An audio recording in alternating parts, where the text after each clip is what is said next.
Welcome back. Thank you for staying with us. Well, Boxing South Africa recently announced the launch of the Rise of Women in Boxing series program, which was aimed at assisting to unearth new talent and give exposure to young women. The series will also be used to galvanize support and sponsorships in relation to women in boxing development. 10 tournaments organized by women will be hosted in all the 9 provinces, but some women boxers are quitting the sport. That's due to lack of support and frustration. Smangele Smash Hadebe, the reigning South African Female Fighter of the Year and the reigning Manager of the Year, Colleen Oslo, join me now in studio. Thank you so much, ladies, for making time. I need to tell the country that you actually arrived here at the SABC an hour before the 5 o'clock, which was the scheduled time for the interview, and you have been waiting for so long. So thank you so much for that. Smash, maybe let's just talk about, we know your upbringing from the Midval, the adversities that you faced, all the challenges, and now you are just such a celebrated boxer in the country. But you still are finding that doors are closing on you, especially when it comes to Boxing South Africa. Maybe just share some of those frustrations that you have. Being in this sport as a female boxer, it's actually not easy. We struggle as females, and lack of fights is actually one of the most important, the challenges. We don't often fight as much as we should be.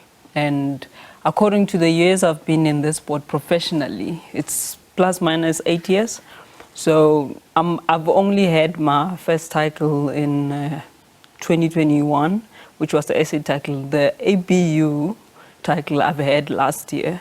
So now I'm going for the WBC, of which everything has its time, I think. It's Women's Month. Yeah. I was supposed to be having a fight, but due to postponement, it's going to be postponed to next month. We also have a challenge of postponement of fights. Sometimes it's postponed, and then cancelled. Some of them end up cancelled. That drags the career backwards. So, and obviously refusing boxers to become champions. And then other things, we want to be paid as equal as males. I'm not sure if it's because we're fighting 2 minutes, but when I joined the sport, it was already 2 minutes. So I don't make the rules. I don't, so it takes a lot of energy because obviously a lot of money into it as well. Preparing for fights, you gotta watch what you eat. It's money and lack of sponsorship. Sponsors can't brand you and wait for you to fight only in August. Exactly. You need to have a TV. That visibility, yes. The visibility, the media coverage. They want that. So we can't only fight in Women's Month. We need more promoters, female promoters. Maybe that's the way to up the sports in this, to be more active, because we'll probably have a voice as females promoters standing for us. It is frustrating actually. Colleen, just listening to that, it's very disheartening. Maybe you can just paint a picture of how hard it is to actually get a WBC title fight. It's very hard for women in boxing in our country because firstly, the promoter, it costs a lot to do a WBC tournament. And, unfortunately, most promoters rely on government funding, which is a challenge in its own. And also, one of our biggest challenges are there's not enough development for women in boxing. And one of the biggest challenges are that we don't have a voice at Boxing South Africa as women. There was a woman, but she resigned. And to date, we've never met her. And we also don't know what her reason was for resigning, because they were not transparent about that to us as women. And then we had Cindy Nkomo. She was at Boxing SA. She also suddenly resigned, and we also weren't told why she had resigned. So there isn't a female on the board at Boxing South Africa. We need a woman to be the voice for us at Boxing South Africa, and unfortunately we don't have that.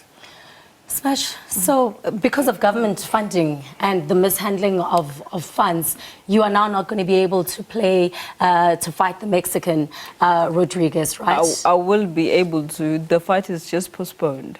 But that plays a role in our training sessions as well, because we are training, we're putting our body into so much pressure. But I will definitely be the WBC international champion. I love that. But compounding that is the fact that you still haven't received your prize money as the winner of the Female Fighter of the Year. Yes, I haven't received, but my manager is doing that, because having a good manager is also, a challenge. You have to make sure that as a boxer you are managed properly, and she's the one that goes ahead beyond that, because all I can do is train, sleep boxing, just that. And I have to have a voice which is through her and on other things that I can't, obviously. And we're talking about 50,000 rands here. But Colleen, just as we conclude, do you believe that this Women in Boxing series is doing enough for female boxers? No, it's definitely not. I do know that there's a budget for women in boxing, but we don't know what that is and when will it be used and what will it be used for. So I think, we need transparency regarding that. And, my question is, why take it to KZN when Gauteng is the economic hub in South Africa? Why not bring it here? I mean, they had a tournament on the weekend and there were a lot of foreign boxers on there and, not South African boxers who were able to fight. So, that's a big question mark for me. We need to look after our own first. And unfortunately, girls didn't fight in August month. This is not going to be the last conversation that we have surrounding boxing South Africa and in particular female fighters. Thank you so much to Smangele Smash Hadebe, the reigning South African Female Fighter of the Year, and of course the reigning Manager of the Year, Colleen Oswald, who joined me in studio talking about boxing South Africa, the challenges and the frustrations, especially emanating from BSA.